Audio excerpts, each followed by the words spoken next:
বিসমিল্লাহির রহমানির রহিম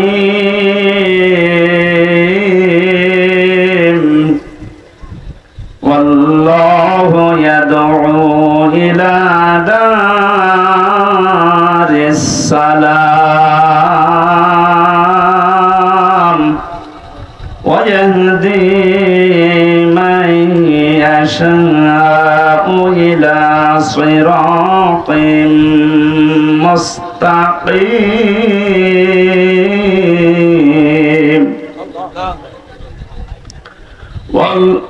للذين أحسنوا الحسنى وزيادة। আপনাদের কষ্ট হয়ে যাচ্ছে? নিচে কি ভেজা নাকি? একটু খেয়াল করে শুনবেন, আমরা তাফসীর আকারে কথা বলবো ইনশাআল্লাহ। সূরা ইউনূস কোন সূরা? বলেন বলেন। এটা একটা নবীর নাম। কার নাম? মানুষ বিপদে পড়লে একটা দোয়া পড়ে, দোয়ার নাম কি? জালেমরা এমন বিপদে পড়েছে এই দোয়াও পড়তে পারে না, কারণ আল্লাহ যারা বসিয়েছে তার নাম ইউনূস। ও পড়বে কি করে? দোয়া ইউনূস পড়তে গেলে ওর নাম আসবে।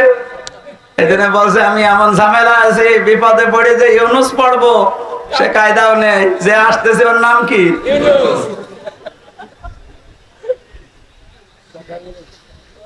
সূরা ইউনূসের একটা মাত্র আয়াত আর একটা আয়াতের খণ্ড বিশেষ আমরা পড়েছি। এটা 10 নাম্বার সূরা কোরআনে কারিমে, মক্কায় নাযিল হয়েছে। আয়াত আছে 109টা, রুকু আছে 11টা। 25 নাম্বার আর 26 নাম্বার আয়াতের প্রথম অংশটা আমার আলোচনার বিষয়। আজকে আমি কোরআন দিয়ে সাজিয়েছি এটা শান্তির ঘর। কিসের ঘর? ঘরটা যদি শান্তির হয় এই পৃথিবীর মানুষের হায়াত বেড়ে যাবে। এই যে আমরা পুরুষ মানুষ যারা আছি, বাইরের জীবন থেকে যখন সাংসারিক জীবনে আসি, ঘরটা যদি শান্তির ঘর হয়, আল্লাহ পাক আমাদেরকে ওই দোয়াও শিখিয়েছেন যে আমার কাছে এই দোয়াটা করো, রব্বানা হাবলানা মিন আজওয়াজিনা ওয়া যুররিয়াতিনা কুররাতা আ'য়ুনিন ওয়াজআলনা লিল মুত্তাকিনা ইমামা। আল্লাহ পাক বলেন, বান্দারা আমার কাছে বল, হে আমাদের রব, তুমি আমাদেরকে বউ দাও, সন্তান আদি দাও, এমন সন্তান এমন স্ত্রী আমাদের কপালে তুমি তৈরি করে দাও যেগুলো দেখলে আমাদের চোখ শীতল হয়ে যায়। ফরিদপুরবাসী এমন বউ দরকার যে বউ দেখলে আমাদের চোখ শীতল হয়ে যায়, অন্যদিকে আমাদের মন আর না যায়। বউ শুধু সুন্দরী হলে এটা হবে তা না, বউকে দিনদার হওয়া লাগবে। এই পৃথিবীর ময়দানে যত কর্মে যত কঠিন কাজ আছে, বাইরের জীবনের সব শক্ত কাজগুলো করে যখন মানুষ বাড়িতে আসবে, ঘরে প্রবেশ করার সঙ্গে সঙ্গে স্ত্রীর মাধ্যমে আল্লাহ একটা আলাদা শান্তি পুরুষকে দেবে। আমিন আয়াতিহি আন খালাকাকুম মিন আজওয়াজিকুম লিতাসকুনু ইলাইহা ওয়া জাআলা বাইনাকুম মাওয়াদ্দাতা ওয়া রাহমা। আয়াতের ব্যাখ্যা বিশ্লেষণ এইটাই বলে। এইজন্য মানুষ কাবা শরীফ যখন তাওয়াফ করে, প্রত্যেকটা চক্কর দেওয়ার সময় আমি দেখেছি রুকনি ইয়ামিনী থেকে শুরু করে হাজরে আসওয়াদ এই জায়গাটা পার হওয়ার সময় লক্ষ লক্ষ মানুষেরা পড়তে থাকে রব্বানা আতিনা ফিদ দুনিয়া হাসানা। হে আল্লাহ দুনিয়ায় হাসানা দাও। তাফসীরে হাক্কানিতে দেখেছি দুনিয়ার হাসানা প্রধানত 3টা। 1 নম্বরে শান্তির ঘর। ওই ঘরটা শান্তির ঘর যে ঘরের ভেতরে ইসলাম আছে, যে ঘরের মেয়ে লোক সন্তানগুলো ইসলাম মেনে চলে, বাইরের জীবন থেকে আসার পরে এই ঘরটা আল্লাহ এমন শান্তি পরিপূর্ণ করে রাখে, বাইরের যত ক্লান্তি শ্রান্তি সব আল্লাহ ঘরে প্রবেশ করলে দূর করে দেয়। এই যে রাতের বেলা এখন বাড়ি রাস্তা দিয়ে যাওয়ার সময় কত রকমের ভয়, কিন্তু ঘরে প্রবেশ করলে একটা আলাদা শান্তি আল্লাহ তৈরি করে দেয়। আল্লাহ রাব্বুল আলামিন বলেন আমার ইসলামের একটা ঘর আছে, এই ঘরটা পরিপূর্ণ করা শান্তি দিয়ে। এই ঘর যদি কেউ শান্তি দিয়ে পরিপূর্ণ করে নিতে চায়, কমপক্ষে 16টা বিষয় দুনিয়াতে তাকে মানা লাগবে। আল্লাহ এই ঘরের দিকেই আমাদেরকে আহ্বান জানাচ্ছেন, আল্লাহু ইয়াদউ ইলা দারিস সালাম। আল্লাহ তোমাদেরকে ডাকতেছেন শান্তির ঘরের দিকে। আল্লাহ যে ঘরের দিকে ডাকে, ঘর কিসের ঘর বলেন তো? আরো জোরে বলেন। ঘর বানাতে হলে আমরা কয়েকটা জিনিস পাই, এদিকে তাকান। 1 নম্বরে পৃথিবীতে যত ঘর আমরা দেখতে পাই, ঘরের 4টা খুঁটি লাগে। খুঁটি না হলে, পিলার না হলে ঘর তুলতে পারবেন? প্রথমে খুঁটি লাগবে। এই খুঁটি 4টা খুঁটি যদি আপনি ইসলামের যে ঘরে প্রবেশ করতে চান, এই ঘরের 4টা খুঁটি আল্লাহ সাজিয়েছেন নামাজ দিয়ে, রোজা দিয়ে, হজ দিয়ে, যাকাত দিয়ে। ঘরে শুধু খুঁটিগুলোই হলেই হয় না। কেউ যদি ঘরকে মজবুত করতে চায়, বিপদ আপদ থেকে, শত্রুর হাত থেকে মুক্ত করতে চায়, অবশ্যই ঘরে বসবাস করার জন্য ছাদ দেওয়া লাগবে, না টিনের ছাউনি দেওয়া লাগবে। কথা বলেন ঠিক কিনা? আল্লাহ যে ঘরের কথা জানাচ্ছেন যে ইসলাম নামক ঘরে, ঘরে প্রবেশ করলে শান্তি পাওয়া যাবে। এই ঘরটা আমার আল্লাহ ছাদ হিসাবে যার নাম দিয়েছেন, এইটার নাম হচ্ছে কালিমা। আপনি এইটা না থাকলে ঘরে প্রবেশ করতে পারবেন ঠিকই, তো থাকতে পারবেন না আরামে। উপর থেকে বৃষ্টি আসবে, ভিজে যাবেন, এমনকি বহু ঝড় ঝাপটা আসতে পারে। আমরা এখন এমন একটা ঘর তৈরি করতে চাই বাংলাদেশকে, যে ঘরে এই ডাকাতি থাকবে না, ঝড় ঝাপটা আসবে না, চিন্তা থাকবে না, চিন্তা রাহাজানি এরকম কোন ভয় আমাদের এই ঘরের ভেতরে আসবে না। ওরা 56,000 বর্গ মাইল আমরা একটা ঘর বানাতে চাই। কথা বলেন ঠিক কিনা? এটা বানাতে হলে আল্লাহ পাক যে নিয়ম নীতিগুলো দিয়েছে, এইগুলো আমাদের দেশে এখন কাজে লাগান। ডক্টর মোহাম্মদ ইউনূস করবেন কিনা জানি না। এই যে নামাজের জন্য আমরা অনেকে দাওয়াত দিয়ে বেড়াই, নামাজ দাওয়াত দেওয়ার বিষয় না, নামাজ রাষ্ট্রীয়ভাবে কায়েম করার বিষয়। কোরআনে কারীম জানিয়েছে, আল্লাযীনা ইম্মাক্কান্নাহুম ফিল আরদি আকামুস সালাহ ওয়া আতাউয যাকাতা ওয়া আমারু বিল মা'রুফি ওয়া নাহাউ আনিল মুনকার ওয়ালিল্লাহি আকিবাতুল উমুর। আল্লাহ বলেন, আমি কোন মুমিনকে যদি রাষ্ট্র ক্ষমতায় বসাই, ক্ষমতা পাওয়ার পরে তার কাজ হবে নামাজের বিল সমাজে জারি করা। যদিও 1 মাস 2 দিন হয়ে গেল, এখনো পর্যন্ত আমরা এটা পাইনি। তাহলে এমন মানুষকে এখানে পাঠাতে হবে যে মানুষগুলো এসে আল্লাহর কোরআনের এই কথাটা পালন করবে। কথা বলেন না কেন? এটা যদি রাজনীতি মনে করে আপনি চলে যান, আপনার কপালে আগুন লাগবে। এটা হামজা বানাচ্ছে না, আল্লাহ বানিয়ে দিয়েছে। শান্তির ঘর তৈরি করতে হলে মাস্ট বি নামাজ রাষ্ট্রীয় ভাবে নিয়ে আসা লাগবে। হয়তো আমি দাওয়াতি কাজ করে সলিমদ্দি ভাই, কলিমদ্দি ভাই নামাজ পড়তে যাই, এভাবে দাওয়াতি কাজ করে কয়জন আসবে? এটা আইন পাশের বিষয়। আল্লাহ এমন একটা শান্তির ঘর তৈরি করে দিতে চান। ঢাকা বিশ্ববিদ্যালয় এখন যিনি ভিসি, উনি ইমামতির যোগ্যতা রাখেন, উনি নিজে ছাত্রদেরকে সাথে নিয়ে নামাজ আদায় করাচ্ছে। আজকে আমি একটা সিভিল সার্জনের ভিডিও দেখলাম, একটা জেনারেল মানুষ কোরআনে কারীম এমন মধুর কণ্ঠে কারি আব্দুল বাসিদের মতো তেলাওয়াত করছে, জীবনটা জুড়িয়ে যাচ্ছে। আমরা যে বলেছিলাম বাংলাদেশে 1628 জন মানুষ দায়িত্বে আছে, আমরা সবাই এরকম কোরআনওয়ালা মানুষ চাই। ঢাকা বিশ্ববিদ্যালয়ের ভিসির মতো বাংলাদেশের যত বিশ্ববিদ্যালয় আছে, প্রতিটি বিশ্ববিদ্যালয়ে এরকম ভিসি দেখতে চাই, যারা নিজেরা ছাত্র ছাত্রীদেরকে নিয়ে ইমামতি করার যোগ্যতা রাখে। একটা ভিসি যদি ওখানে ইমাম হয়, হলের প্রভোস্ট যিনি যদি ইমাম হয়, তার আন্ডারে যতগুলো মানুষ থাকবে তারা যদি তার ইমামতিতে নামাজ পড়ে, কোনোদিন সিট বাণিজ্য হবে না। খাদ্যের জন্য কোনোদিন বাণিজ্য করা হবে না। 1 মাস 2 দিনের রিপোর্ট আজকে দেখেছেন, শুধুমাত্র জালেমরা বিদায় নেওয়ার কারণে যে সমস্ত হলগুলোতে ভর্তুকি দেওয়া লাগতো, খাবারের সমস্যা ছিল, লস হতো, এই খাবারের হোটেলগুলোর মালিক এখন হলের যারা দায়িত্বে আছে, ওরা বলছে আমাদের আর লস হচ্ছে না। সুবহানাল্লাহ বলতে পারেন না?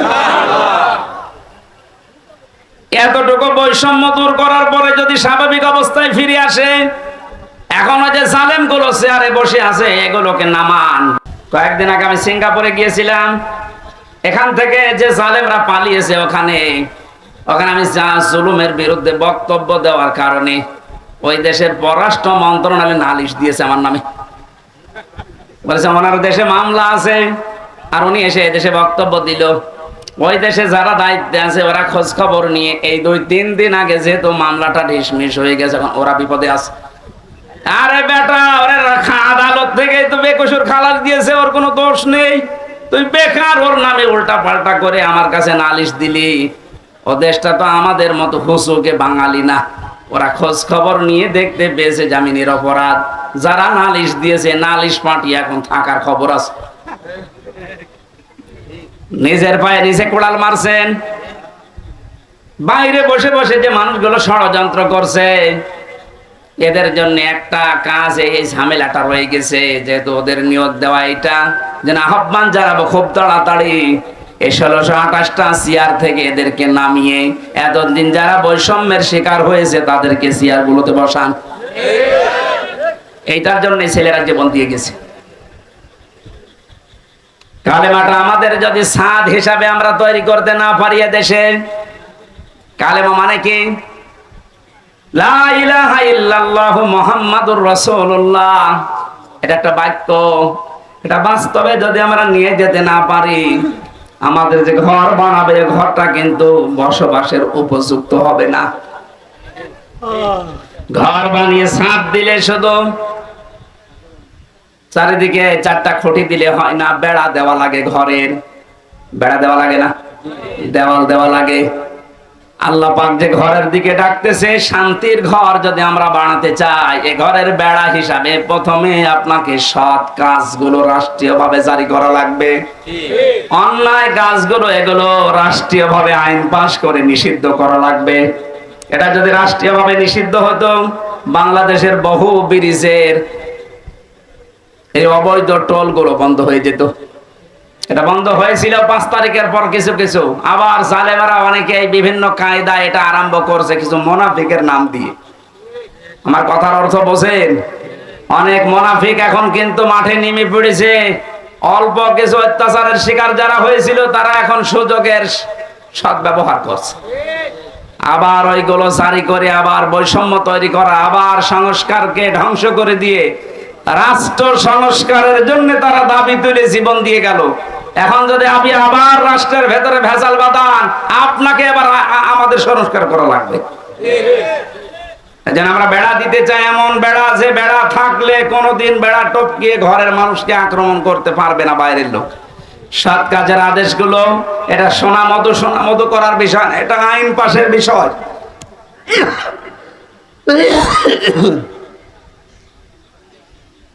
সামাজিক জীবন ঠিক করা লাগবে জ্বালানা হিসাবে। ঘরে জ্বালানা লাগে, ভেন্টিলেটর লাগে।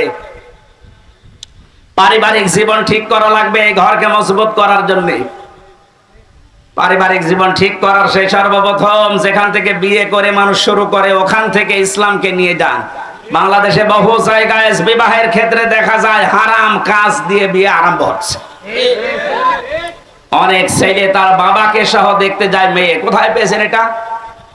ওই মেয়েটাকে আপনি বিবাহ করবেন, আপনার জন্য দেখা যায় যাচ্ছে একবার, আপনার বাবার জন্য দেখা যায় যাচ্ছে বিয়ের আগে। কথা বলেন না কেন? বিয়ের আগে যে আপনি তাকে দিয়ে দেখাচ্ছেন, কিন্তু হারাম দিয়ে শুরু করছেন। অনেকে আবার দোলা ভাই নিয়ে যায়। এই যে পারিবারিক জীবনের যে বেড়াটা, যে জ্বালানাটা আমরা নষ্ট করে ফেলেছি আজ।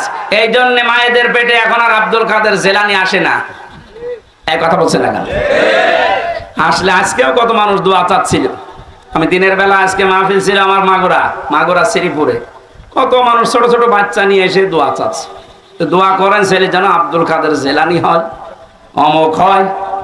আব্দুল কাদের জেলানি ছেলে এমনি হবে? আব্দুল কাদের জেলানি যে মায়ের পেটে এসেছিল ওই মায়ের পেটের দিকে তাকান আর আপনার স্ত্রীর পেটের দিকে তাকান, এর পেট তো পরিমণের চাইতে খারাপ। হ্যাঁ কথা বলেন। সারা দেশের মানুষ দেখা শেষ, আর আব্দুল কাদের জেলানির মায়ের পেট তো ওইরকমই ছিল। ওনার জীবনে পড়তে গিয়ে পেয়েছি, মাকে একদিন জিজ্ঞাসা করছে, মা আমাকে পেটে রাখা অবস্থায় তুমি কোনো হারাম কাজ করেছিলে? মা তো মন খারাপ করে ফেলেছে, ডাক দিয়ে বলে, সন্তান আমার কি বললে? তোকে পেটে নিয়ে কোনো হারাম কাজ করবো মানে? হ্যাঁ আমার মনে হয় তুমি আমার পেটে নিয়ে কোনো হারাম কাজ করেছিলে, নয়তো আমি যা পড়ি আমার কোনো পড়া মনে থাকতে চাই না। মা বলছে, বাবারে প্রশ্ন যখন করলে তোকে পেটে নিয়ে কোনো হারাম কাজ করেছি বলে আমার মনে হয় না, তবে একটা কথা আমার মনে আছে, আমার পেটে যখন তোর বয়স 9 মাস, কয় মাস, তোকে নিয়ে আমি বেড়াতে গিয়েছিলাম তোর নানির বাড়ি, উঠানের উপরে দেখলাম কিছু আচার রোদে শুকাতে দিয়েছে, ওইটা আমি তুলে খেয়ে ফেলেছিলাম। পরবর্তীতে জানলাম যে ওটা পাশের বাড়ির একজন রোদে শুকাতে দিয়েছে। ও বাবা আব্দুল কাদের, মানুষের জিনিস আমি না বলে খেয়েছি, আর এটা হচ্ছে চুরি। এটা কি? কারো জিনিস না বলে খাওয়া, না বলে নেওয়া, এর নাম চুরি। এর নাম কি? আরো জোরে বলেন। যেহেতু আমি চুরি করে ফেলেছি, ওই হারাম মালের প্রভাব তোর মেধার উপরে পড়েছে, এই কারণে তোর পড়া মনে থাকে না। ফরিদপুরের মা বোনেরা আপনারা আছেন কিনা আমি জানি না, আপনার পেটে আব্দুল কাদের জেলানি, ফাতেমাতুজ জোহরা এমনি আসবে। তার সন্তান পেটে রাখা অবস্থায় মানুষের জিনিস না বলে খাওয়ার কারণে তাও ভুল করে মনে করেছিল আমার নিজের মায়েরটা। এই কারণে যদি মেধার উপরে সন্তানের প্রভাব পড়ে, আর আপনারা আমাদেরকে পেটে নিয়েছে যারা, ওরা কত কিছু না বলে খেয়ে হজম করে ফেলে। আমাদের পারিবারিক জীবনের যে এই যে বেড়াটা ছিল, দেওয়ালটা ছিল, এটা আমরা নষ্ট করে ফেলেছি। এখন আবার আরম্ভ করেন আস্তে আস্তে ভালো করার। একজন মহিলাকে 14 জন পুরুষ মানুষ দেখতে পারে, কিন্তু মুখমণ্ডল, হাতের কবজি আর পায়ের পাতা বাদ দিয়ে পুরা শরীর ঢেকে রাখা লাগবে। আর বাকি কারো সামনে তো মেয়েদের যাওয়া জায়েজ নেই। যে 14 জন পুরুষের সামনে আপনি যেতে পারবেন, তার ভেতর আপনার বাবা, দুধ বাবা না, আপনার আপন বাবা হওয়া লাগবে, নাম ডাকা বাবা না। অনেকে ধর্ম বাবা পাতিয়েছে, তার সামনে কোনো পর্দা নেই, বাবা শাহজালাল সব হালাল। এটা জায়েজ আছে? কিসের ধর্ম বাপ? আপনি শুধু যেতে পারবেন আপনার আপন বাবার সামনে, আপনার নিজের ছেলের সামনে, বোনের ছেলের সামনে, মেয়ের জামাইয়ের সামনে। মেয়ের জামাই মানে কি? মেয়ের স্বামী যেটা, ওটা আপনার জামাই তো। এটা আবার এই এলাকা অনেকে বোঝে না। চট্টগ্রামে আবার ওর স্বামীকে বলে জামাই, আর এক ভেজাল। এই জন্য বলছি মেয়ের যেটা স্বামী ওইটা তো আপনার জামাই হয় সম্পর্কে, তার সাথে আপনি দেখা করতে পারবেন শাশুড়ি হিসাবে, কিন্তু মুখমণ্ডল, হাতের কবজি, পায়ের পাতা, এ পুরা শরীর ঢেকে রাখা লাগবে। মাথার চুল নিজের মেয়ের স্বামী ওই জামাইকে দেখানো যায়নি, কিন্তু অনেক শাশুড়ি চুলে শ্যাম্পু করে দেখায় যে বাবাজি। শেষ পর্যন্ত অনেক শাশুড়িকে নিয়ে জামাই যে পালিয়ে গেছে, এ বাংলাদেশে নেই। আমাদের এই বেড়া এমন নড়বড়ে হয়ে গেছে, বেড়া দিয়েছে এসে ঢুকে পড়ে। এ বেড়ায় শান্তি আসবে? শুধু এই দেওয়ালগুলো না, বেড়াগুলো না, এরপর আবার জালানা আছে। এই জালানাগুলোর নাম আল্লাহর কোরআনে আমি বিভিন্ন জায়গা থেকে মিলিয়ে পেয়েছি। অর্থনীতির জালানা লাগানো লাগবে, সাংস্কৃতিক জ্বালানো লাগানো লাগবে। আর সাংস্কৃতিক জগৎটার জ্বালানা আমরা এমন ভাবে খুলে দিয়েছি, ভারতের আগ্রাসন, আকাশ সংস্কৃতির নামে এমন এমন কিছু আসে। এখন শুনলাম যে নাকি ভারতের এই 36টা চ্যানেলের অনেকগুলো চ্যানেল বন্ধ হয়েছে, আমি জানি না। এটা আইন পাস করে এই মুহূর্তে বন্ধ করে দেওয়া দরকার। কোন শিক্ষা নেই এই চ্যানেলগুলোতে, বিশেষ করে স্টার জলসা, স্টার প্লাস, যে প্লাস, যে বাংলা, কি শেখেন এখান থেকে? শুধু তালাতালি করা আর এর কথা ওর কাছে লাগানো। ডক্টর মোহাম্মদ ইউনূস একটা নবীর নাম, এরপর আবার মোহাম্মদ, দুইটা। আপনি ডক্টর মানুষ, অনেক শিক্ষিত মানুষ, আশা করব বাংলার জনগণ আশা করে আছে 96% মুসলমান। আপনি তাড়াতাড়ি আইন পাশ করে ভারতের এই 36টা চ্যানেল বন্ধ করে দিন। কারণ ভারতের এত বড় দেশে বাংলাদেশের একটা চ্যানেলও চলে না। একটা চ্যানেল চলতো তাও আংশিক, এটিএন বাংলা, বাকি একটাও চলে না। আমি তো বহুদিন ভারতে থাকতাম, অথচ তার 36টা চ্যানেল চলছে এই দেশে। তাও শিক্ষামূলক কিছু দেখলে দেখা যায়, সব আকাশ সংস্কৃতির নামে এমন এমন কিছু দেখায়, আমার মনে হয় বাবা আর মেয়ে এক জায়গায় বসে দেখলে দুইজনে অজ্ঞান হয়ে যাবে। এই কথা বলছে না কেন? তাহলে এই জ্বালানাটা, এই যে সাংস্কৃতিক জগতের জ্বালানা, অর্থনীতির জ্বালানা, সামাজিক জীবনের জ্বালানা, এই জ্বালানাগুলো ঠিক করার দরকার না? এই নেওয়া লাগবে কোরআন থেকে। সব ঔষধ এখানে দেওয়া আছে। অনুনাজ্জিলু মিনাল কোরআনি মা হুয়া শিফাউন ওয়া রাহমাতুল লিল মুমিনিন। এই কোরআন নাযিল করার ধারাবাহিকতা, এমন এমন বিধান আমি দিয়েছি যেটা মুমিনদের রোগ মুক্তির কারণ হবে। এই সমস্ত বিষয়গুলো যেহেতু রোগ দিয়ে ভরা, এই জ্বালানাগুলো ভেন্টিলেটর লাগে, এগুলো আমরা ঠিক করব। এগুলো মুআমালাত, মুআশারাত, মানুষের সাথে কথা বলতে হলেও আপনি বাইরে থেকে কথা বলবেন যখন, হাসি মুখে বলবেন। মোবাইলে যখন কথা বলবেন এমন নরম ভাষায় বলা লাগবে যেন এক একটা কথায় সাদগা দেওয়ার মতো সওয়াব হয়। এই বিষয়গুলো দিয়ে যদি আমরা ঘর, জানালা, দরজা, আকাশে যে ছাদ, টিনের ছাদ হোক, আর এমনিতে চুনসুরকির ছাদ হোক, এই ছাদগুলো যদি কোরআনের আয়াতগুলো দিয়ে, হাদিসগুলো দিয়ে আমরা বানাতে পারি, এইরকম বাংলাদেশের 56,000 বর্গ মাইলের ঘরে ঢুকলে আপনি আসলেই শান্তি পাবেন। আল্লাহু ইয়াহদি মান ইয়াশাউ ইলা সিরাতিম মুস্তাকিম। আল্লাহ যাকে ইচ্ছা তাকে সরল পথের দিশা দেন। আমরা যদি এভাবে ঘরে প্রবেশ করতে পারি হেদায়েতের সহকারে, লিল্লাযিনা আহসানুল হুসনা ওয়া জিয়াদা, আল্লাহ যদি জিয়াদাতুন না দিত, এখানে দুই পেশ আছে। এ তানবিনের অর্থ পেয়েছি আমি তাফসিরে ফি জিলালিল কোরআনে। মুফাসসির লিখেছেন যারা ভালো কাজ করে তাদের উত্তম কিছু আমার আল্লাহ রেখে দিয়েছে, এবং তার চাইতেও বেশি এবং ধারাবাহিক ভাবে। এখানে আরবি গ্রামার যারা বোঝে, তাফসির পড়ে, ওনারা জানবেন শুধু জিয়াদা এরকম আল্লাহ দিলে আল্লাহর নিয়ামতটা থেমে যেত। আল্লাহ যেহেতু জিয়াদাতুন দিয়েছেন, আল্লাহ রাব্বুল আলামিন এরকম শান্তির ঘর তৈরি করে যারা সত্যি প্রবেশ করতে পারবে, যারা হেদায়েত সহকারে দুনিয়ার জীবনটা শেষ করতে পারবে, এদের যে নিয়ামত আল্লাহ দেবেন এটা শুধু শেষ না, এটা অব্যাহত থাকবে। এবং সর্বশেষ নিয়ামতের নাম হচ্ছে আল্লাহর সাক্ষাৎ। আল্লাহ এটা দিয়ে যেন আমাদের ধন্য করেন, আমিন। আমি রিমান্ডে যে সমস্ত অফিসার পেয়েছিলাম, নামে মুসলমান, আল্লাহর ভুল ধরে, আল্লাহর এই কাজ করা ঠিক হয়, এইরকম কথা বলতো। যেহেতু ফরিদপুরের এই সদরপুর আমি আসি না এর আগে, মনে হয় এখানে আসলে এই শহীদ আব্দুল কাদের মোল্লা ভাই সহ এই জেলাতে যে সমস্ত মানুষ শাহাদত বরণ করেছেন ইসলামের জন্য, মাজলুম অবস্থায় শহীদ আলী হাসান মোহাম্মদ মুজাহিদ রহমতুল্লাহ আলাইহি, এবং 5 আগস্টে যে সমস্ত মানুষ জীবন দিয়েছেন বৈষম্য দূর করার জন্য। আসলে এই 15 থেকে 17 বছরে যে বৈষম্য তৈরি হয়েছে, এটা দূর করার জন্য খুব জরুরি হয়ে পড়েছিল। শেষ পর্যন্ত আল্লাহ যে এদেরকে আবাবিল পাখি হিসাবে এভাবে কাজে লাগাবে, 1000-এর উপরে মানুষ শহীদ হয়েছে 5 তারিখের আগ পর্যন্ত। শাহাদতের সর্বোচ্চ মর্যাদা মাকাম আল্লাহ তাদেরকেও যেন দান করেন। দ্বিতীয় নম্বরে তাদের যে সমস্ত দফাগুলো ছিল তার অন্যতম হচ্ছে সংস্কার। তারা রাষ্ট্র সংস্কার করতে চেয়েছিল।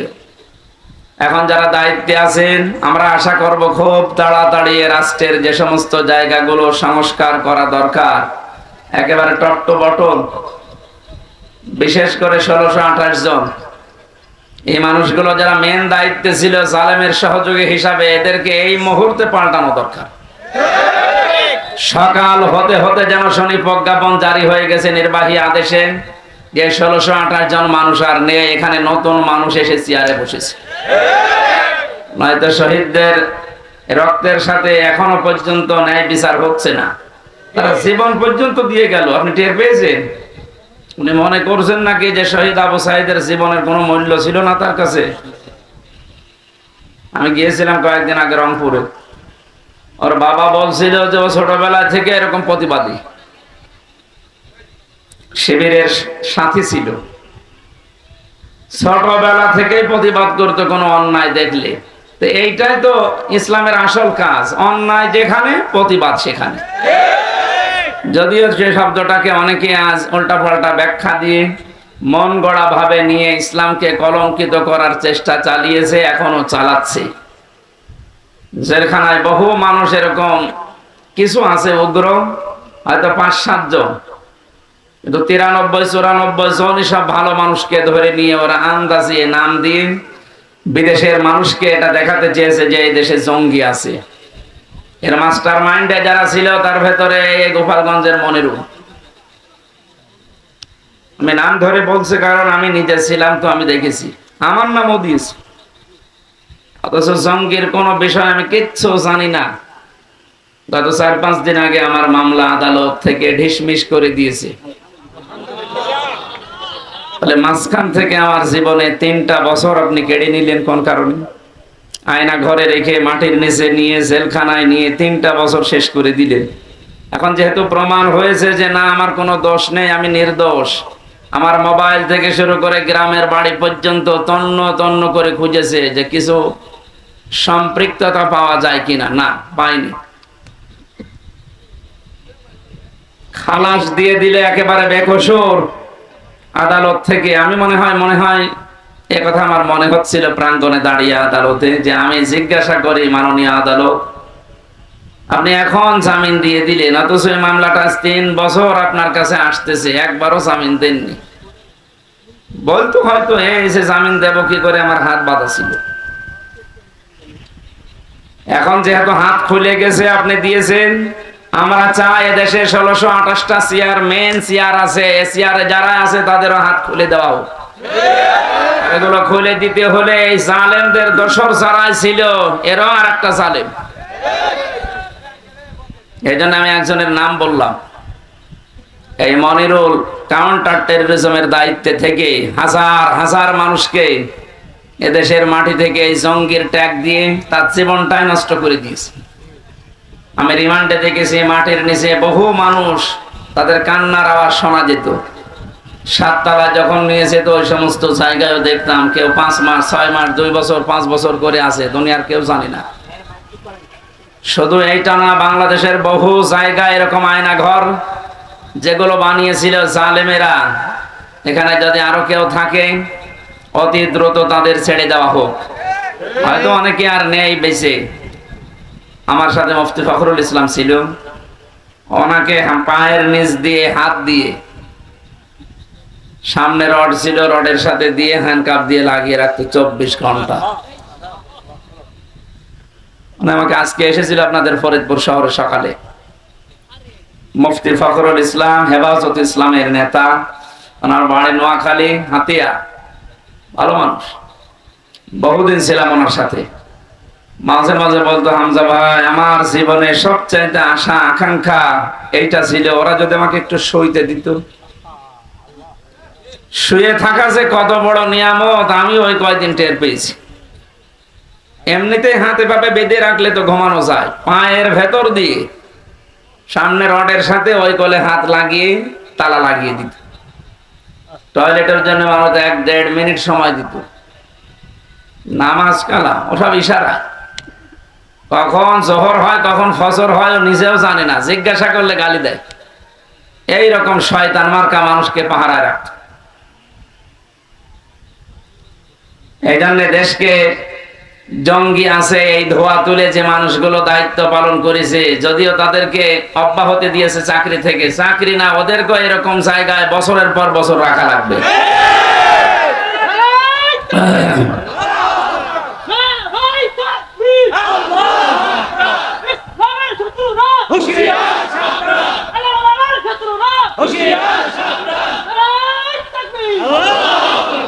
দেখ কেমন লাগে। একটা উপন্যাস পড়েছিলাম বিশ্ববিদ্যালয়ে থাকাকালীন, তার নাম হচ্ছে দেখ কেমন লাগে। আমারও তো এখন ওইটাই মনে হচ্ছে। আজকে আমি এখানে আসার পরে একজন দেখা করলো, তার ভাই আমার সাথে পাশের বিল্ডিং এ ছিল, আপনাদের ফরিদপুরে বাড়ি।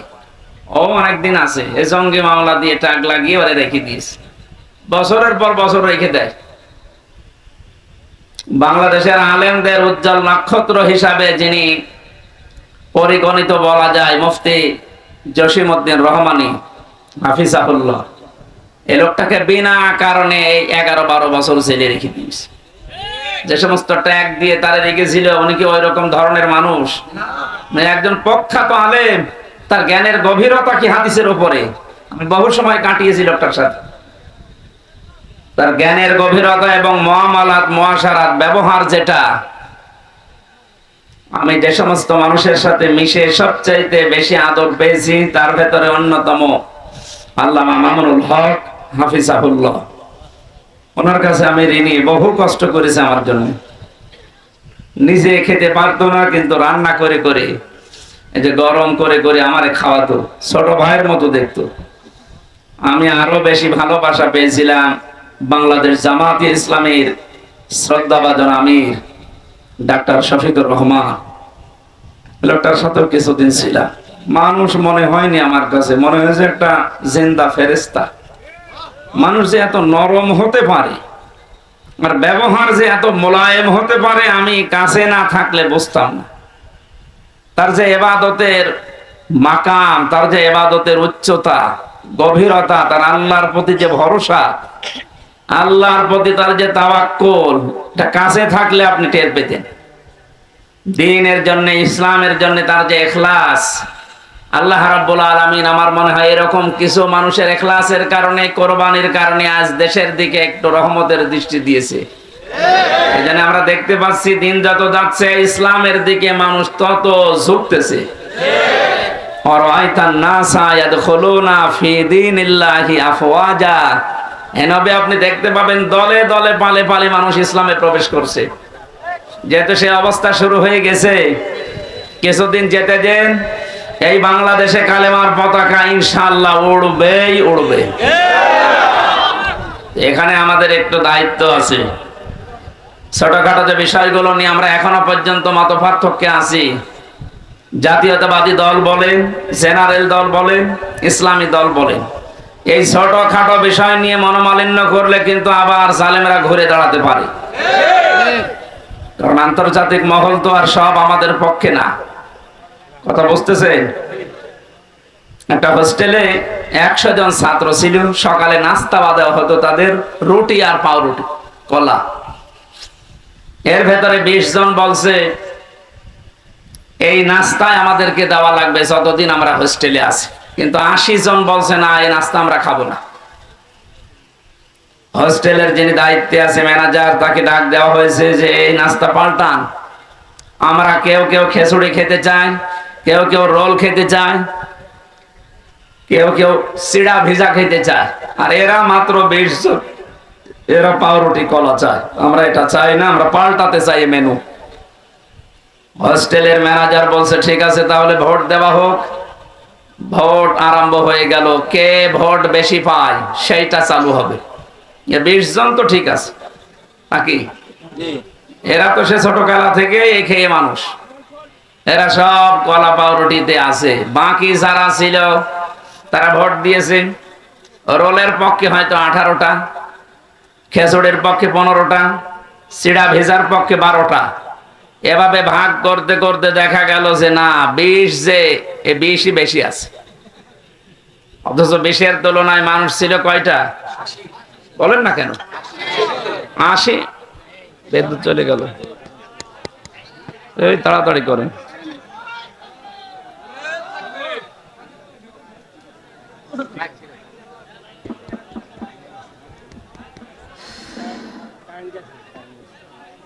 জেনারেটর আছে? হ্যাঁ, তাড়াতাড়ি। সুবহানাল্লাহ, আলহামদুলিল্লাহ, লা ইলাহা ইল্লাল্লাহ, সুবহানাল্লাহ। হ্যাঁ, মাওলানা আবু তালেব কোথায় আছে? ঠিক আছে, বসো। সুবহানাল্লাহ আলহামদুলিল্লাহ। এই ছেলে, কি সমস্যা কি? বসেন বসেন বসেন, খুব জরুরি না হলে উঠবেন না। রংপুরের লাইনের মানুষগুলোকে আমরা একটা নামে ডাকি, কারণ আছে, সহজ সরল একটু বেশি, ওদের প্রশংসা করা যায়, কারণ সহজ সরল মানুষগুলো আর গরিব মানুষগুলো এ দরবেশ বাবার চাইতে 500 বছর আগে জান্নাতে যাবে। কথা বুঝতেছে? দরবেশের বাড়ি ঢাকা আর ওদের বাড়ি রংপুরে। নাম শুনলে আমরা মফিজ বলি, এই মফিজদেরই একজন আবু সাইদ জীবন দিয়ে আমাদের কাছে মুক্ত জীবনে ফিরিয়ে দিয়েছে। ঢাকার মানুষ দেয়নি তা না, মুগ্ধ ভাই ঢাকার মানুষ। সম্মানিত ভাইরা, আমি যেটা বলতে চাচ্ছিলাম, ওই জায়গায় একবার মাহফিলে দেখেছিলাম এক লোক হাত তুলেছে, মুরব্বী মানুষ। কি হয়েছে? আমি 1 নাম্বারে যাব। ঠিক আছে যান। আর একজন বলছে আমি 2 নাম্বারে, আর একজন 3 হাত তুলিস। কি গো? বলছে যে আমি বিড়ি খাবো। তার মানে ওই 2 কাজ করে বিড়ি খেয়ে তারপরে আসবে। কি বলবো? বললাম ঠিক আছে যান, মুরব্বী মানুষ, খেয়ে আবার তাড়াতাড়ি চলে আসবে। এখানে যারা উঠতেছেন ওইরকম 3 নাম্বারে আছেন কেউ? 1 নাম্বার 2 নাম্বার ছাড়া 3 নাম্বারে যেন কেউ যাবেন না। আমি যেটা বোঝানোর জন্য উদাহরণটা নিয়ে আসলাম, বলেন আপনি বাস্তবতা এখন এই পর্যায়ে পৌঁছিয়েছে। আমরা টুপিওয়ালা মানুষ বলতে শুধু না, এদেশে আমরা যারা স্বাধীনতা চাই, এতদিন স্বাধীনতার নামে আমরা পরাধীন ছিলাম। সত্যিই যদি আমরা স্বাধীন হতে চাই, আল্লাহর বিধান ছাড়া স্বাধীন হওয়া সম্ভব না। যেভাবে চলছে এভাবে যদি চলতে থাকে, আগামীতে কিছুদিন পরে যদি আবার যাদেরকে আমরা বলছি যে না আপনারা আসেন, ওরা এসে এদের চাইতেও ভয়ঙ্কর হবে, যতদিন পর্যন্ত কোরআনে কারিম সংসদে না যাবে। কথা বোঝাতে পেরেছি? সুতরাং আমাদের টুপিওয়ালা মানুষ বলেন, ইসলামে সাই দেয় মানুষ বলেন, সে জাতীয়তাবাদী যাই বলেন, দেশকে যারা ভালোবাসে এইরকম মানুষের সংখ্যা 80টা, আর বাকি ওই 20টা। ওরা এতদিন যা চেয়েছে ওই 20টা তাই চাচ্ছে। কথা বুঝতেছে? এতদিন যা যা করেছে ওই 20টা ওইটাই চাচ্ছে, কিন্তু আমরা 80টা তো ওইটা চাই না। মানে আমরা নিজেদের ভেতরে যদি ভাগাভাগি করে, কেউ খিচুড়ি, কেউ রোলমল, এই সমস্ত জিনিস নিয়ে 20টা পর্যন্ত যেতে না পারি, তাহলে কিয়ামতের আগে কিন্তু এটা পাল্টানো সম্ভব না। এই রুটি পাউরুটি, রুটি আর কলা যদি আমরা পাল্টাতে চাই, 80 জনকে আমাদের ছোটখাটো বিভেদ ভুলে সব খিচুড়িতে ভোট দেওয়া লাগবে। হ্যাঁ, কথা বলছেন? যদি এবার ভুল করেন ওই 20টা কিন্তু আবার আসবে। আল্লাহ আমাদেরকে বোঝার তৌফিক, উদাহরণ থেকে এখন নেওয়ার তৌফিক দান করুন, বলেন আমিন। সম্মানিত ভাইরা, শাহাদাত এটা খুব গুরুত্বপূর্ণ একটা বিষয়। 5 তারিখের আগ পর্যন্ত, আগস্টের, আমি কুষ্টিয়া বাংলাদেশ জামাত ইসলামী কুষ্টিয়া জেলা শাখার উদ্যোগে কিছুদিন আগে আলেমদের একটা সমাবেশ করেছিল, 550 আলেমকে নিয়ে, সব ঘরানা।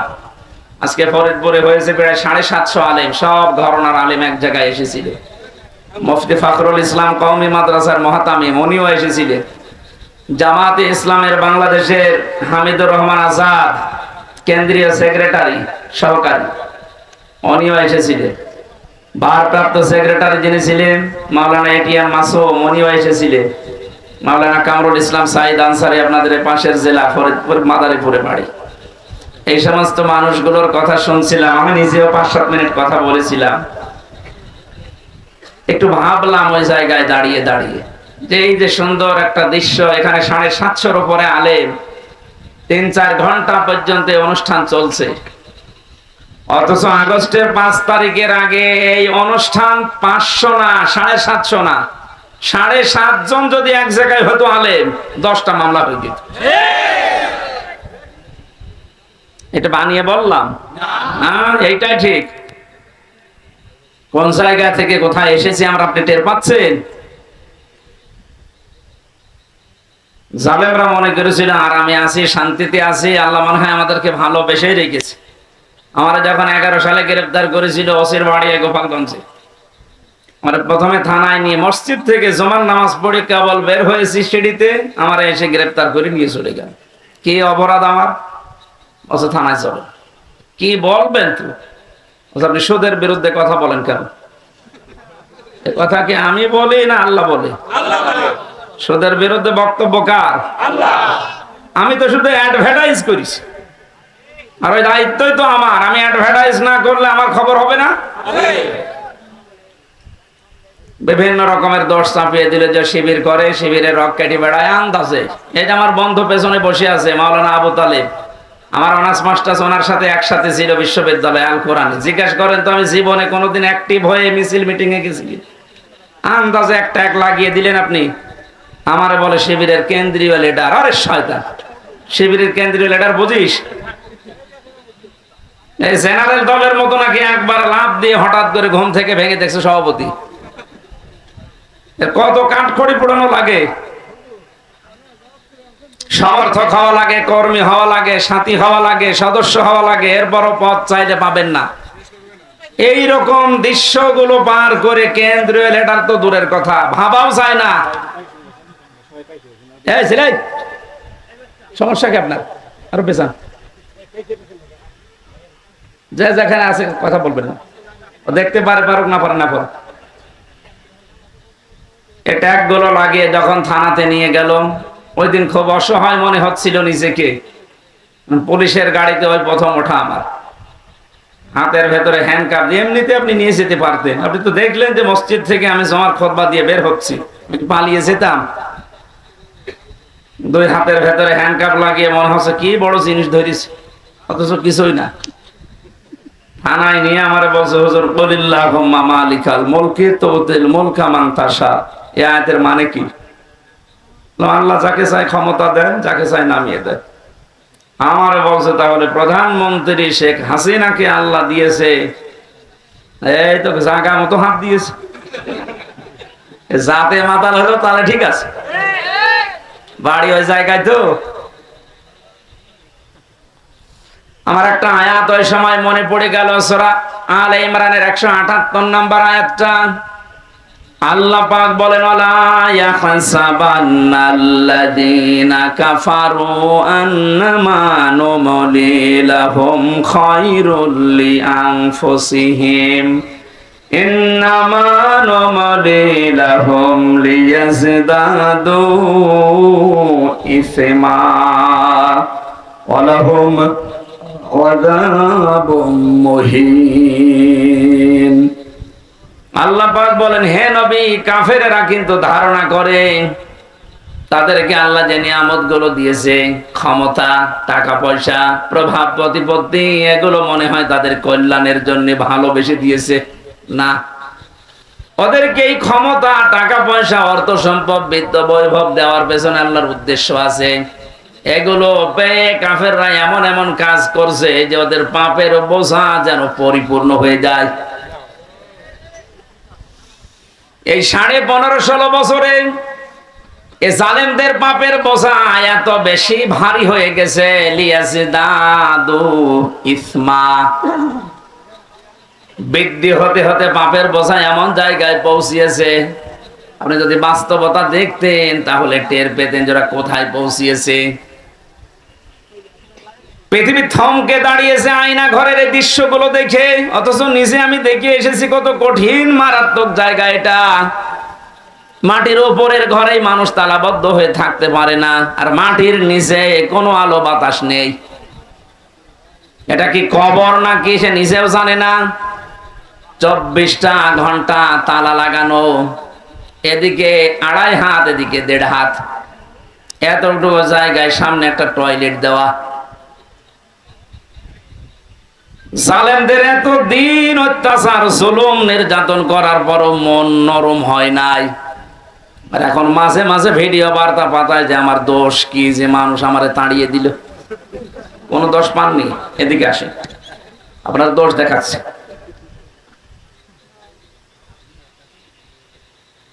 আয়না ঘরের সাথে যারা সম্পৃক্ত, আমার মনে হয় একটাকেও আল্লাহ কোনোদিন ক্ষমা করার কথা না, কারণ যে কষ্ট তারা মানুষকে দেয়, পশুর সাথেও মানুষ এত বড় নিকৃষ্ট আচরণ করে না। আরে ভাই, সেখানে 1 ঘন্টা 5 ঘন্টা 10 ঘন্টা 2 দিন 4 দিন রেখে ছেড়ে দিলেও তো হয়। আপনি চিন্তা করতে পারেন 8 বছর একটা লোককে ওইভাবে বেঁধে রেখেছে। সারা বাংলাদেশের সব মানুষ যদি এদেশের জালেম যারা ছিল তাদেরকে মাফ করে দেয়, ব্যারিস্টার আরমানের বউ জীবনও মাফ করবে না।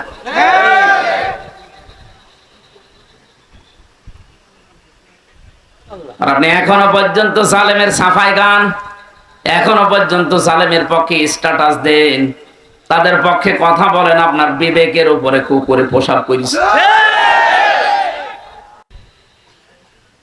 বলে আপা আপনি ঘাবড়াবেন না, আপনি ঘাবড়ালে আমরা নরম হয়ে যাই। সেনাবাহিনী ধরেছে ওইটারে নরম বানিয়ে ফেলেছে। পাপের বোঝাটা এত বেশি পরিপূর্ণ হয়ে গেছে, আল্লাহ বলেন আমি যখন নিজে ওকে ধরেছি, ইন্না বাতশা রাব্বিকা লাশাদীদ, তোমার রবের ধরা বড় শক্ত ধরা। ওয়ালাহুম আযাবুম মুহিন, তাদের জন্য অপমানজনক শাস্তি আল্লাহ রেডি করেছেন।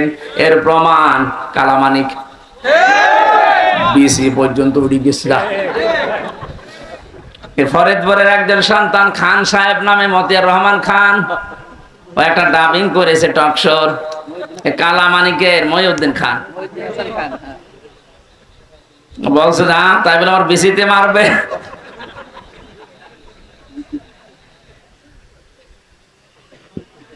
আর কত অপমান করবে আল্লাহ আপনারে। আমি তো বাস্তবে আয়াতটা দেখতে পাচ্ছি, আযাবুম মুহিন, অপমানজনক শাস্তি আল্লাহ তাদেরকে যে দেবে, আল্লাহ কিন্তু আরম্ভ করে দিয়েছে। এখানে ছোটখাটো জালেম যারা আছে, আজকে অনেক ছোটখাটো জালেমরা বলছে আমরা আর এই জুলুমের দলে নেই, আমরা পরিবর্তন হয়ে ফিরে আসলাম। এখনো সময় আছে, আসেন তাড়াতাড়ি, নাতে মরণের ঘন্টা বেজে গেলে কিন্তু আর তওবা কবুল হবে না।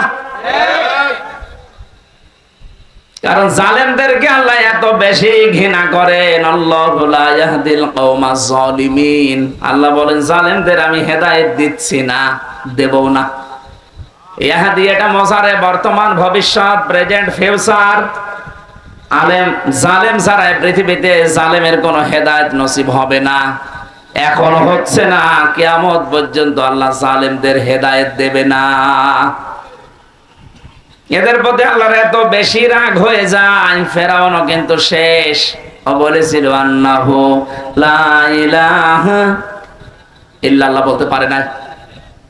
আপনি তাফসিরে দেখবেন, ওই যখন একবার পানির নিচে যাচ্ছিল, আবার উপরে ভেসে ওঠে, পানি খেতে খেতে পেট মোটা হয়ে গেছে, তখনও বলেছিল আন্নাহু লা ইলাহা ইল্লাল্লাহ বলতে যাবে, জিবরাইল এসে মুখের উপরে কাদা লাগিয়ে দিয়েছে। যত মানুষকে জুলুম, অত্যাচার, নির্যাতন, স্বৈরাচারী কায়দায় কষ্ট দিয়েছো, তোমার এই কষ্টের সাথে হাজার হাজার মানুষের চোখের পানি লেগে আছে। তোর এখন আর তওবা কবুল হবে না, তোর মুখ দিয়ে আল্লাহর ওই কালেমা এখন আর বের হবে না, তোকে আমি রেখে দিলাম, যা। আল আনা ওয়াকাদ আসাইতা ক্বাবলু ওয়া কুনতা মিনাল মুফসিদিন, এখন স্বীকার করছো যে আমি ভালো হয়ে গেলাম, এখন বলছো আমি তওবা করছি না, আজকে আর হবে না। এর পূর্বে তুই স্বৈরাচারী ছিলি। এই জন্য স্বৈরাচার যারা, ফ্যাসাদ যারা সৃষ্টি করে, জমিন যারা বিশৃঙ্খলা তৈরি করার চেষ্টা চালায়, আল্লাহ পাকের হেদায়েত থেকে তারা চিরবঞ্চিত হয়ে যায়। ফেরাউনের জীবনী পড়ার পরে আমি লেডি ফেরাউনকেও মিলিয়েছি, সবগুলো খাপের খাপ মিলে যায়। ফেরাউন ক্ষমতা নেওয়ার পরে 4টা কাজ করেছিল ওর বন্ধু হামানের কথা মতো।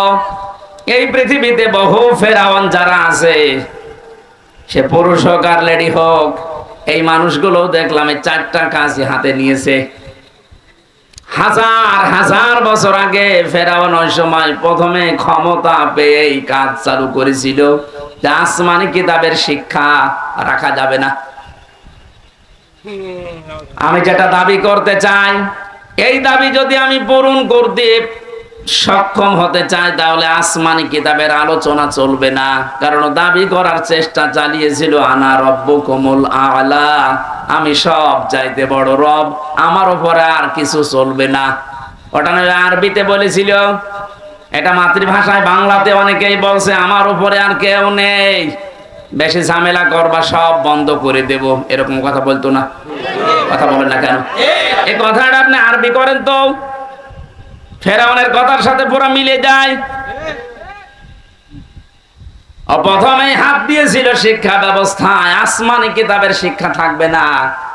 এই 15.5 বছরের ভেতরে এমন জায়গায় আমরা দেখলাম আসমানি কিতাবের শিক্ষা প্রায় পুরাপুরি মিটিয়ে ফেলেছে। গত পরশুদিন দেখলাম মাদ্রাসা ইসলাম শিক্ষা পড়াচ্ছে এক হিন্দু। চিন্তা করতে পারে কোথায় পৌঁছিয়েছে? মাদ্রাসা ইসলাম শিক্ষা যদি একটা হিন্দু পড়ায়, বাকিগুলোর অবস্থা কি? দেশটা কোথায় পৌঁছিয়েছে যে জাতীয় মসজিদের ইমাম পর্যন্ত পালিয়েছে।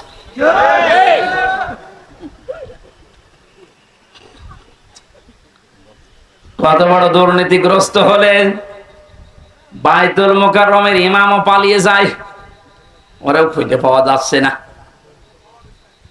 ফেরাউন ক্ষমতা পাওয়ার পরে ও যা করেছিল প্রথমে, আজকে পৃথিবীতে অনেক জালেমকে আমরা এইটাই দেখেছি, ওরা প্রথমেই হাত দিয়েছে শিক্ষা ব্যবস্থায়। আল্লাহর কোরআনের নবীজির হাদিসের জীবনী যেগুলো ছিল এগুলো সব বাদ দেন, এইগুলো চলবে না। এভাবে যদি 10টা বছর চালাতে পারে, হামান ফেরাউনকে বলেছিল বন্ধু 10টা বছর যদি আসমানি কিতাবের আলোচনা বাদ দিয়ে জাতিকে চালাতে পারো, পুরা জাতি গোমরা হয়ে যাবে। চিন্তা করেছেন কোথা থেকে নিয়েছে এই বিষয়গুলো? 2 নম্বরে আসমানি কিতাব যারা শিক্ষা দেয়, এই আলেমগুলোকে কারণে অকারণে দুনিয়া থেকে বিদায় করো, তাই করতে আরম্ভ করেছিল। কত আলেম বিদায় নিয়েছে, কত আলেম এখনো পর্যন্ত জেলে আছে। আপনি আমারটাই ধরেন তো, কোন কারণে আপনি 3টা বছর আমাকে আটকে রাখলেন? এখন তো আমি নিরপরাধ বলে খালাস পেয়ে গেলাম, আমার কোনো দোষ পাইনি। আমার তো উচিত হবে যারা আমার মামলা রায় যে মাদারীপুরের এই লোকটা সহ যত মানুষ আমার মামলার সাথে জড়িত, প্রত্যেককে এখন উল্টা করে বিনা কারণে একটা মানুষকে কষ্ট দিলেন, আপনাদেরকেও মামলা দিয়ে এভাবে কষ্ট দেওয়া লাগবে। ফরিদপুরের যে ছেলেটা জঙ্গি মামলায় আন্দাজে আটকে রেখেছে, তার ভাই কিছুক্ষণ আগে আমারে বলছিল হুজুর এই কথাটা তুলে ধরেন, সারা বাংলাদেশে জানান। শুধু আমার ভাইয়ের মতো না, হাজারো মানুষ যারা বিনা কারণে মিথ্যা মামলা নিয়ে জেলে আছে, 2 বছর 5 বছর 10 বছর। এই ছেলেটা শুনলাম প্রায় 9-10 বছর জেলে আছে এখন। আপনাদের এলাকায় বাড়ি? হ্যাঁ, এই যে না ভাতিজা, তার বড় ভাই সে ফরিদপুরে বাড়ি। ফরিদ আমার সামনে বিল্ডিং এ ছিল, মাঝে মাঝে হাত মারত। উনি আমাকে যেটা বলেছে আমি ওটা বলেছি বহু জায়গায়, এখনো বলছি যে রেকর্ড হচ্ছে। এই দেশে 1 লাখের উপরে মানুষ এখন জেলখানায় আছে। আমার মনে হয় 100 জনের প্রায় 70 জনই কিছু জানে না। আমি যেটা দেখেছিলাম নিজে, একটা কিচ্ছু জানে না, প্রতিহিংসার বশবর্তী হয়ে ক্ষমতার অপব্যবহার করে মানুষের কাছ থেকে অবৈধভাবে টাকা ইনকাম করার জন্য ওরা এই কাজগুলো করেছে। আমার বাড়ি থেকে নিয়ে এসেছে, আমি 2 তলার উপরে ঘুমাচ্ছিলাম, আমার ওখান থেকে নিয়ে এসে অমুক জায়গা থেকে ওনারা গ্রেফতার করেছে, অথচ পুরা মিথ্যা কথা। আমার মামলায় লিখে লিখে দিয়েছে ওনারে পেয়েছি অমুক জায়গায়, অথচ নিয়ে আসলো বাড়ি থেকে। আমার বাড়ির প্রায় 150-200 মানুষ, সব সাক্ষী। এমন এমন মানুষকে সাক্ষী বানিয়েছে, জীবনে তাদের নাম শোনা দূরের কথা, কোনোদিন চোখেও দেখি নাই। আন্দাজে তারা সাক্ষী দেবে বলে আমার বিশ্বাস হয় না, কারণ তাদের আমিও চিনি না, তারাও আমাকে চিনি না। ধরার পরেই বেকার বেকার আমার বাবাকে বলছে 10 লাখ টাকা দেন, নাই তো 50টা মামলা দেব আপনার ছেলের নামে। কোথায় পৌঁছিয়েছিল দেখেছেন? দেশটা মগের মূল্য বানিয়ে ফেলেছে। আমার বাবা তো গ্রাম্য মানুষ, ভয়ে রিমান্ডের যে নাম শুনেছে যে পিটাবে, শেষ পর্যন্ত 8 লাখ টাকা দিয়ে দিয়েছে। এই মামলা যেদিন খারিজ হয়ে গেল ওই দিন আমি কল দিয়েছিলাম মামলার আয়ুকে। আমি এতদিন ওরে স্যার বলতাম, ও এখন উল্টো করে আমারে স্যার বলছে। যে হুজুর কান্নাকাটি করছিল, হুজুর মাফ করে দিন। কিসের মাফ? আগে ওই 10 লাখ টাকা ফেরত দে।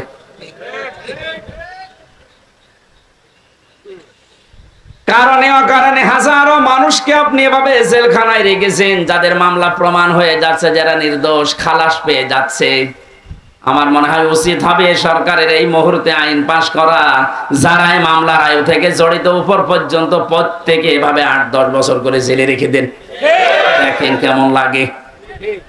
একটা মানুষ যদি পরিবারের যে মেন, সে যদি জেলে থাকে, তার পরিবারটা সে শুধু নষ্ট হয় না, তার পরিবারও শেষ।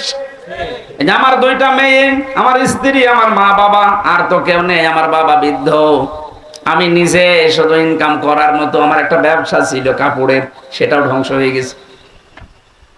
আপনি সব কিছু নষ্ট করে দিলেন। 3টা বছর কি কষ্ট দিয়েছেন বাড়ির মানুষকে। প্রতি মাসে মাসে জেলখানায় টাকা পাঠাও, মামলার পেছনে খরচ করতে করতে আমার বাবা নিঃস্ব হয়ে গেছে। আর মানুষও যে এত সিটার বাটপার। এই গ্রাম্য মানুষটার কাছে যে বলতো আপনার ছেলেকে আমরা বের করে দেব, 5 লাখ টাকা দেন। আমাদের জমি বিক্রি করে বলতো ভাই তাড়াতাড়ি করেন। শেষে 2-1 মাস 3 মাস ঘোরার পরে বলতো পারলাম না, টাকা ফেরত দেন। টাকা খরচ হয়ে গেছে। এভাবে একটা মামলা 30 বার যদি হাইকোর্টে তোলা হয়, আপনি কত টাকা খরচ হয় হিসাব করেন। এই জন্য বলছি, যারা এভাবে মামলা দিয়েছেন, মিথ্যা মামলা যেগুলো প্রমাণ হচ্ছে না, এরা কিছু জানে না। 2 বছর 5 বছর 10 বছর পরে খালাস পেয়ে যাচ্ছে বেকসুর, তার মানে ওর অপরাধ আপনি পাননি। কথা বলেন না কেন? আদালত কোনো অপরাধ প্রমাণ করতে পারেনি, এই জন্য তো খালাস দিয়েছে। সুতরাং আশা করবো যারা এর সাথে জড়িত, এদের বিরুদ্ধে আজ আমরা মামলা দিয়ে এদেরকেও 3 বছর জেল খাটাবো। দেখ আপনি, আপনার ছেলে মেয়ে নষ্ট হয়ে যাবে, আপনার বউ নষ্ট হয়ে যাবে। আর আমান আজমির বউ পর্যন্ত চলে গেছে, অন্য জায়গায় বিয়ে করেছে। আপনি চিন্তা করতে পারেন, কারণ সে তো জানতো না যে আমার স্বামী বেঁচে আছে কিনা। এ মহিলার কোনো দোষ নেই। কিন্তু ব্যারিস্টার আরমানের স্ত্রীটা 8 বছর পর্যন্ত টিকে ছিল, সেও তো জানতো না আমার স্বামী বেঁচে আছে না মারা গেছে। কত বড় কঠিন হৃদয়ের মানুষ আপনি ছিলেন। আপনি সব জানতেন যে ওকে কোথায় কোথায় রেখেছি। কত কান্নাকাটি করেছে ইলিয়াস আলীর স্ত্রী, তার সন্তান এসে। এত বড় অভিনয় করলেন কি করে? ইলিয়াসের মেয়েটার মাথায় হাত দিয়ে বলছে তোমার বাবা কোথায় আছে আমি খোঁজ করে দেখবো, অথচ তখন মারা হয়ে গেছে তারে।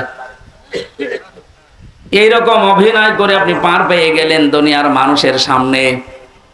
আমি এই জন্য বলছিলাম, বাংলার 18 কোটি মানুষ আপনাকে মাফ করে দিলেও ব্যারিস্টার আরমানের ইলিয়াস আলীর বউ আপনাকে মাফ করবে না। আমার 3 বছরে আমার বউ আপনাকে মাফ করবে না। আমার ওই ছোট মেয়েটা 1 বছর রেখে গিয়েছিলাম ছেলে, এখন ওর 4 বছর, ও তো আপনারে মাফ করবে না, কারণ ও আমার চিনি না। ও মনে করে এরকম বহু হুজুর বাড়ি আসে, এটা ওইরকম হুজুর। আমি যেদিন জেলখানা থেকে বাড়িতে ঢুকলাম, ওরে কোলে নিয়েছি, আমার বলছে হুজুর আমাদের বাড়িতে চলেন। কারণ 3 বছর আমাকে যোগাযোগ বিচ্ছিন্ন রেখেছিল, আমি জানতামই না যে বাইরে আমার কেউ আছে কিনা। এত কঠিন অবস্থা, ও চিনবে কি করে? ওই যে আদালতে প্রিজন ভ্যান ধরে ঝুলেছিল, এটা মনে হয় ভাইরাল হয়েছিল একবার। এই দৃশ্যগুলো দেখে এনএসআই যিনি প্রধান ছিলেন ওই সময়, গোয়েন্দা বিভাগের যারা দায়িত্বে ছিল, এসবি স্পেশাল ব্রাঞ্চের, তারা পর্যন্ত, ডিআইজি নাফিউল স্যার পর্যন্ত কান্না করেছে যে না, এটা মেনে নেওয়া যায় না। এতটুকু একটা বাচ্চা, 3.5 বছর বয়স, ও প্রিজন ভ্যান ধরে ঝুলে আছে বাবাকে এক নজর দেখার জন্য। এরপরও আপনার মন গলে নাই। আপনি যদি জানতেন যে অপরাধী, তাহলে তো শাস্তি দিতে পারতেন। আপনি নিজেও জানেন, এমনকি অফিসাররা আমারে বলতো হুজুর আপনি কিছু করেননি, আমরা জানি। কত বড় শয়তান দেখেছেন? নিজেরা বলতো যে আপনি কিছু জানেন না, আমরা জানি। তারপরও ওরা এই অবস্থাগুলো করেছে। এমনি জেলে দিলে তো হতো, জেলে গেলে সারাদিন ঘোরাফেরা করা যায়, বিশাল এরিয়া। এরকম গ্রামের মতো 3-4 গ্রাম মিলে একটা জেলখানা। কাশিমপুর কারাগার এরকম 3-4 গ্রাম মিলে, 1, 2, 3, 4। এখানে সারাদিন যদি ঘোরাফেরা করেন মনে হবে বাড়ির মতোই আছি। বিকাল 5টার সময় তালা লাগিয়ে দেয়, সকাল 7টায় আবার খুলে দেয়। বিভিন্ন মানুষের সাথে দেখা হয়। জেল খাটা ঝামেলা, খাবারের সমস্যা আছে। কিন্তু আমাদের আর মাওলানা মামুনুল হককে যা করেছে, 24 ঘন্টা ফাঁসির কন্ডেম সেলের ভেতরে তালাবদ্ধ রাখছে। মনে হচ্ছে কি করেছি আমরা, অথচ কিছুই জানি না।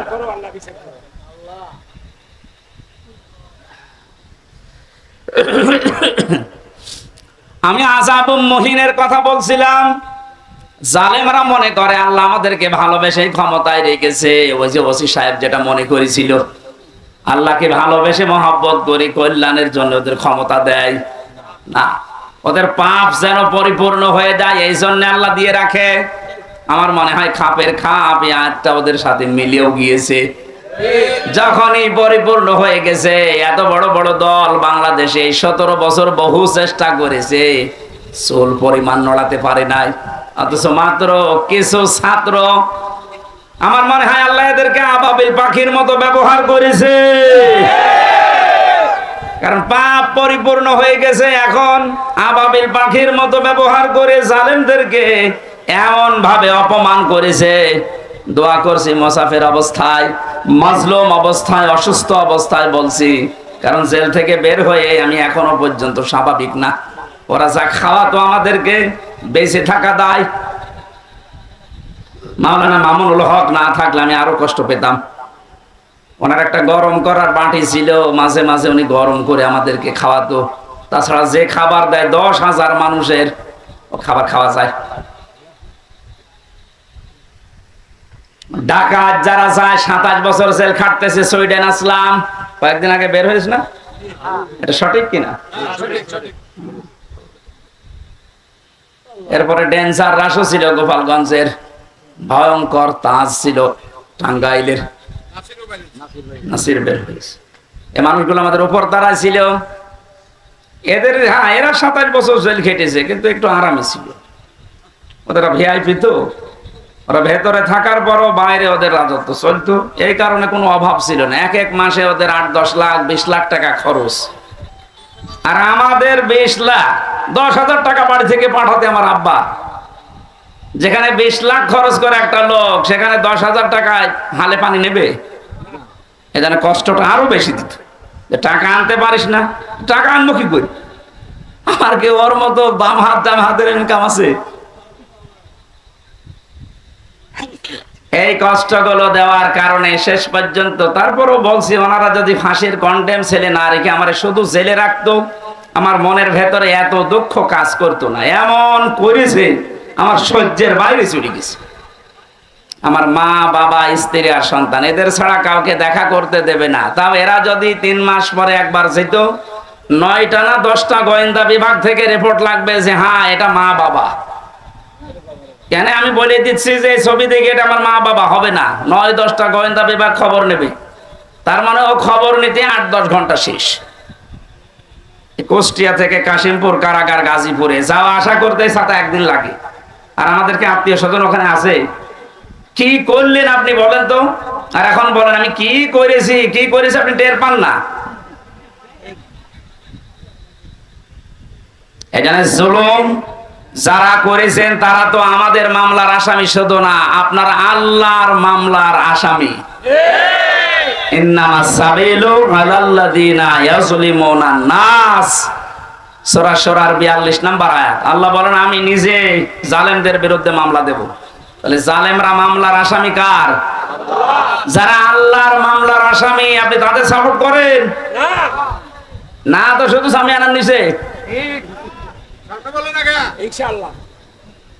আল্লাহ তুমি আমাদেরকে যে কষ্ট জালেমদের মাধ্যমে দিয়েছো, আমরাও এখন মুসাফির অবস্থায়, মাজলুম অবস্থায়, অসুস্থ অবস্থায় দোয়া করছি কিয়ামতের আগে যেন জালেম চেয়ারে আর কোনোদিন বসতে না পারে।